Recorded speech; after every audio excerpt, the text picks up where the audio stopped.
Another day, another candid minute to tell. Time to get into the office. You know how we do.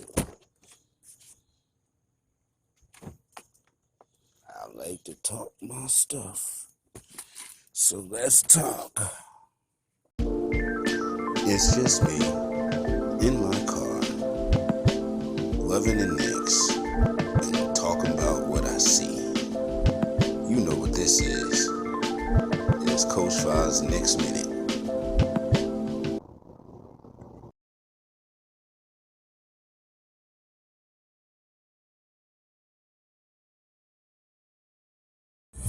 Yeah, you know what it is. You know what it is. Basketball is back with the Knicks. Yo, what's up, ladies and gentlemen? It is your main man, Coach Five, Fizzle Dizzle in the mizzle in the morning. Happy and giddy because the Knicks' first preseason game was last night. So the boys in blue and orange have returned. And I know it's preseason, so I'm doing my best to not get them excited about what I have previewed and witnessed with mine own eyes.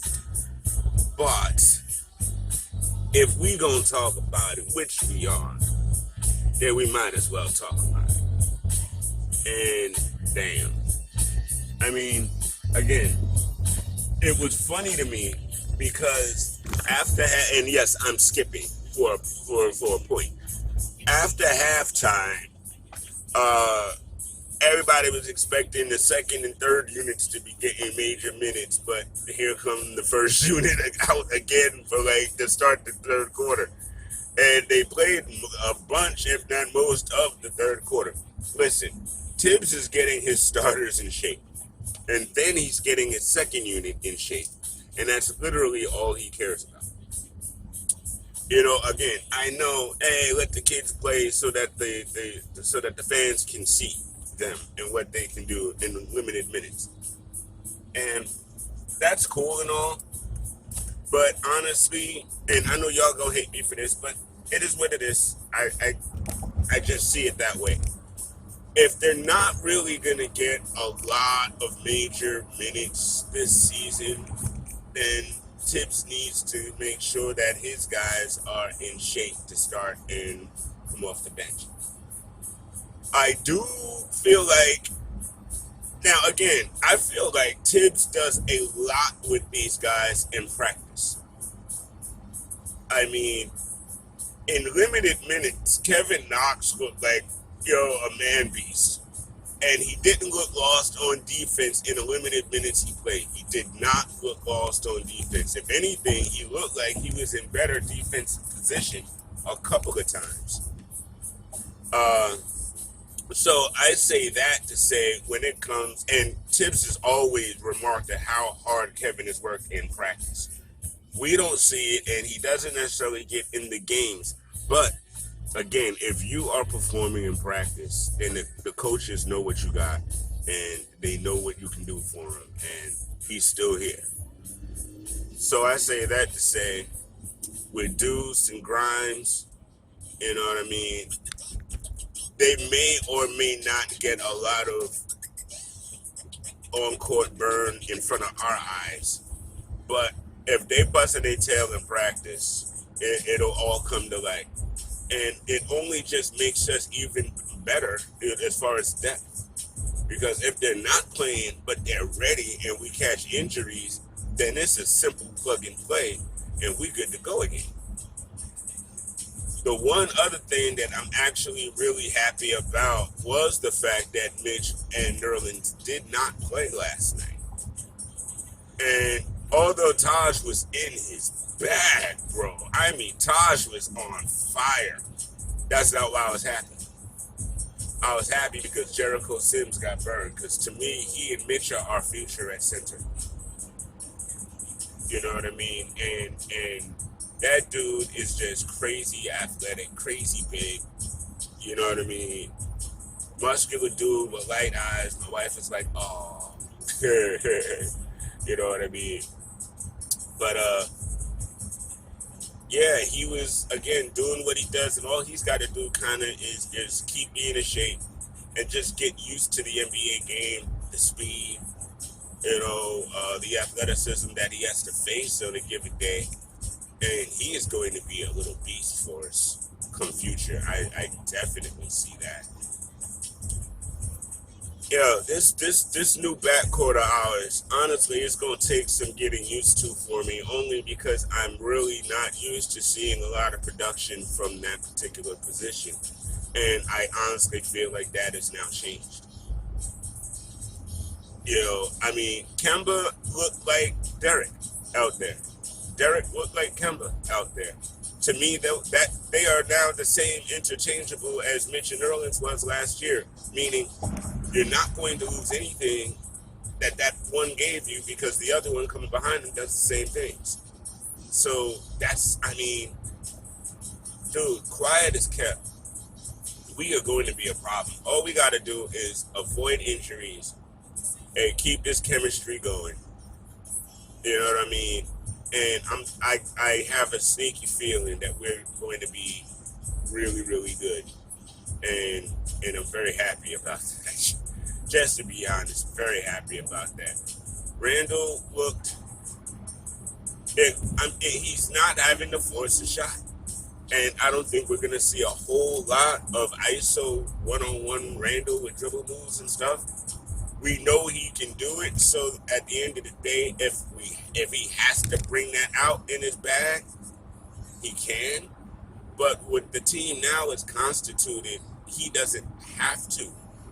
So it's going to take him a minute to adjust to not necessarily having the ball in his hands as long as he had it last year, but at the same time doing more with it, if you understand what I'm saying.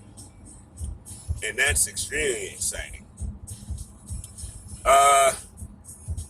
I saw typical RJ last night, aggressive, mean, going to the basket and getting that shot. Now, I did see him shoot a couple more mid-ranges, which is really good for him because, again, all that's going to do is just open up his game.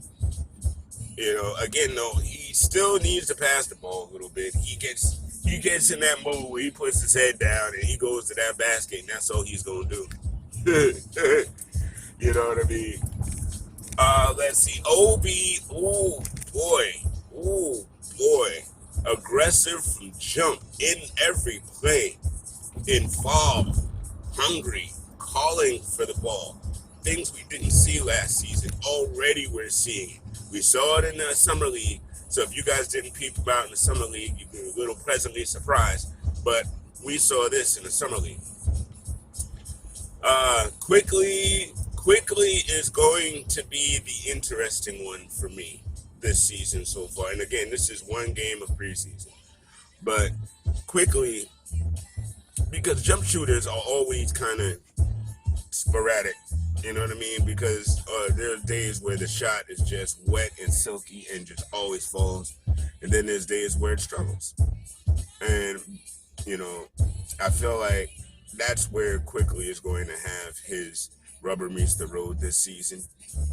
But he's going to come through it, and next year, that young man is going to be unstoppable, I'm telling you. If he has a good season this year, next year, it's a wrap. I'm very excited about what I saw. I'm very pleased about what I saw because it looked like the Tibbs and them coaching plan. You know what I mean? Plays were ran, and the defense, bruh. The defense, yeah. I mean, I actually think the defense might get a tick better. You know what I mean? Because, just to be perfectly honest, last year, folk weren't really, not everybody was on the other teams was expending a whole lot of energy. Not everybody.